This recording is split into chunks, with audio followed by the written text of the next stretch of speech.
Je passe d'une prairie normande plate et avec au moins 1 mètre de profondeur de terre à un taillis avéronné en pente sur de la roche et avec peu de terre végétale.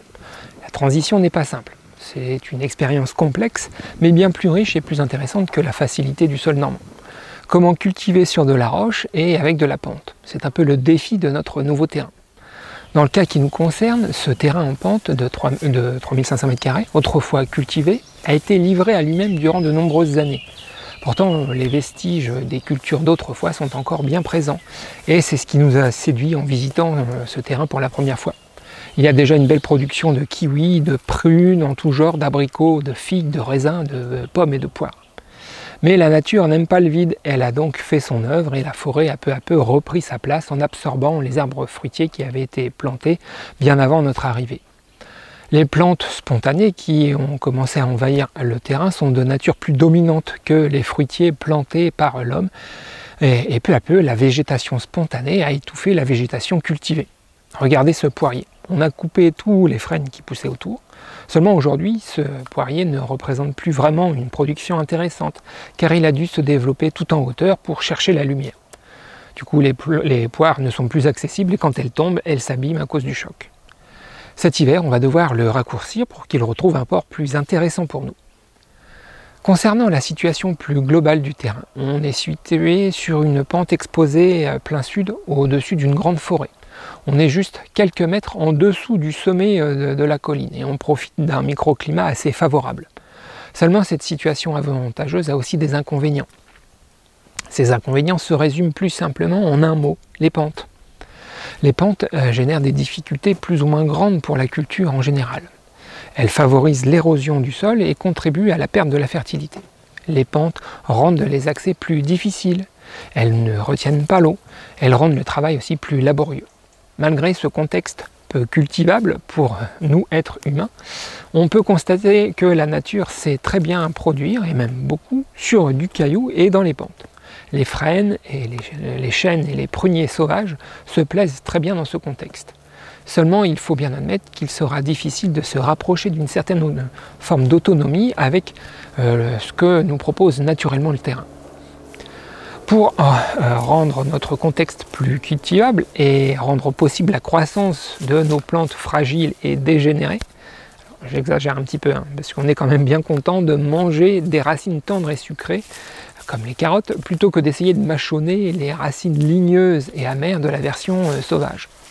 Bref, pour cultiver dans les pentes, la solution la plus pratiquée sur cette planète, c'est de terrasser. Terrasser pour former des terrasses, transformer la pente en escalier. Une succession de petits plateaux horizontaux, les uns en dessous des autres. Nos anciens pratiquaient de cette façon, ils aménageaient les paysages en créant ces terrasses. Seulement, savez-vous comment créer ce genre d'aménagement? Avant l'arrivée du pétrole, les terrasses étaient faites à la force du poignet. Après avoir bien observé le site, nos anciens savaient dire où il serait plus facile de faire un enrochement pour retenir la terre qu'ils allaient creuser quelques mètres plus haut. Alors pour ceux qui ne savent pas ce qu'est un enrochement, voilà 2 exemples. Le premier ici, c'est un enrochement fait à la main avec des pierres relativement modestes. Cependant, il y en a quand même quelques-unes dont je me demande comment ils ont fait pour les manipuler. Le second exemple est un enrochement fait à la pelle mécanique, avec des roches beaucoup plus grosses et un résultat beaucoup moins fin dans l'assemblage. Esthétiquement parlant, je préfère l'enrochement fait à la main. Mais question coût, ça n'a rien à voir. Ici, cet enrochement a pour fonction de retenir l'eau de la future mare. Aujourd'hui, avec les machines, même si le résultat n'est pas toujours esthétique, on peut se permettre plus d'erreurs quant à l'aménagement des pentes. Je m'explique. Quand vous observez votre terrain, vous le voyez exclusivement en surface et vous ne pouvez pas dire, sauf à investir dans une étude de sol, si vous êtes sur du rocher ou s'il y a un peu de terre à creuser. Quelques signes visibles, comme des grosses pierres affleurant la surface, peuvent vous indiquer qu'il sera sûrement plus dur de creuser à cet endroit. Mais en réalité, c'est au moment où vous allez sortir la pioche et la pelle que vous allez vous rendre compte jusqu'où vous pouvez creuser sans trop d'efforts. Que ce soit avec une pioche ou avec une pelle mécanique de 14 tonnes, c'est le même principe. C'est juste qu'avec la pelle de 14 tonnes, mais vous allez pouvoir creuser plus profond qu'avec la pioche. Mais à un moment, vous serez arrêté. Il sera très difficile, même pour la pelle mécanique, de descendre plus profond. Eh bien, le niveau de votre terrasse, c'est un peu au-dessus de ce moment où la pelle rencontre la roche. Pour faire une terrasse dans une pente, vous devez estimer entre le point le plus bas et le point le plus haut le niveau médian pour estimer si vous aurez assez de terre pour combler et mettre à niveau tous les points bas. Ce point médian doit se trouver un peu au-dessus du niveau où vous ne pouvez plus creuser. Alors vous vous demandez sûrement comment on estime tout ça. Franchement, je ne crois pas qu'il y ait une méthode simple à part le juger. Mais ce que vous devez savoir, c'est que à mesure que vous augmentez la difficulté en fonction de la surface du plateau que vous voulez obtenir. Le premier plateau que j'ai terrassé est celui que je destine à une serre de 5 mètres de large par 16 mètres de long. C'est un gros défi pour ce genre de terrain. J'ai dû creuser profondément le point haut pour combler le point bas. Ce qui veut dire que l'endroit où j'ai le plus creusé, c'est l'endroit où il ne reste plus rien de végétal. En gros, je suis sur le caillou. Et donc le défi suivant, ça sera d'arriver à cultiver ces fameux légumes dégénérés sur du caillou. Ça fera l'objet de pas mal de vidéos à venir. Bref, pour revenir au terrassement du premier plateau, non seulement d'un côté je n'ai plus de terre végétale, mais en plus de l'autre côté j'ai toute la bonne terre. Mais celle-ci est empilée sur une hauteur de plus de 1 mètre, a tendance à glisser sous son propre poids. Elle n'est pas stabilisée, c'est-à-dire qu'elle a tendance à vouloir descendre. Regardez, le moindre mouvement dans le bas du talus et c'est tout le haut qui dégringole. Vous voyez, dès qu'on chatouille un petit peu la pente, voilà ce qui se passe. Tout ce qui est au-dessus a tendance à couler. Donc c'est cette partie-là qu'il va falloir certainement stabiliser. Affaire à suivre. Pour l'instant, la solution provisoire de stabilisation que l'on utilise, c'est le foin. Encore une propriété intéressante de la couverture végétale. Le foin va limiter l'affaissement du talus et amortir les pluies, le temps que les averses successives tassent et agglomèrent un peu le tout. La stabilisation des talus sera l'objet d'une autre vidéo car on ne sait pas encore quelle stratégie on va choisir. Peut-être que l'on ne fera rien, ça va dépendre un peu de comment évoluent nos talus. Comme je vous le disais avant, la création de la première terrasse est motivée par l'implantation d'une serre. Je ne sais pas si vous voyez bien à la caméra cette corde là qui vibre. Ça représente en fait la longueur de la serre que je vais installer et la limite où elle doit arriver. Donc vous voyez là j'ai encore une partie à combler. J'ai pas assez de terre à ce niveau là. Sachant que je vais devoir encore avancer d'1 mètre et que ça va s'écouler encore sur le côté. Donc c'est peut-être ici que je ferai soit un muret, soit une retenue, enfin je ne sais pas encore comment on va s'y prendre. En tout cas, voilà, ce grand plateau qui doit accueillir la serre, c'est ce qui a été le plus difficile à réaliser. C'est cet objectif qui a défini la forme et les dimensions de cette terrasse. C'est aussi cet objectif qui a défini la suite du terrassement. Là où j'ai le plus comblé pour élargir mon plateau, le glissement de la terre, à mesure du travail, est venu définir l'emplacement de la seconde terrasse juste en dessous. En gros, je devais creuser quasiment au pied de ce glissement de terre pour créer le second plateau. Il faut savoir que ce second plateau ne sera pas, dans un premier temps, une terrasse cultivée, mais un chemin d'accès pour désenclaver le terrain et pouvoir apporter des matériaux jusqu'au fond de celui-ci. Comme je vous le disais, un autre problème lié aux plantes, c'est l'accessibilité. Alors pour apporter des remorques de fumier et autres amendements pour recréer un sol, il faut bien que je puisse passer. Bref, la création de ce chemin a été plus simple car il fait à peine 2 mètres de large. Pourtant, j'ai quand même dû jouer avec le relief sous la terre et un affleurement rocheux est venu limiter la hauteur de mon chemin. D'où son aspect légèrement ondulé quand on le regarde au loin.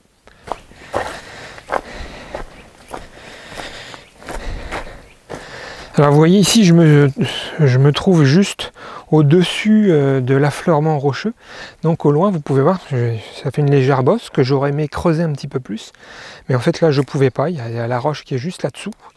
Et donc voilà, c'est ça qui a défini la hauteur ici de ce chemin. Finalement, le terrassement du chemin a défini la position d'une dernière terrasse en dessous.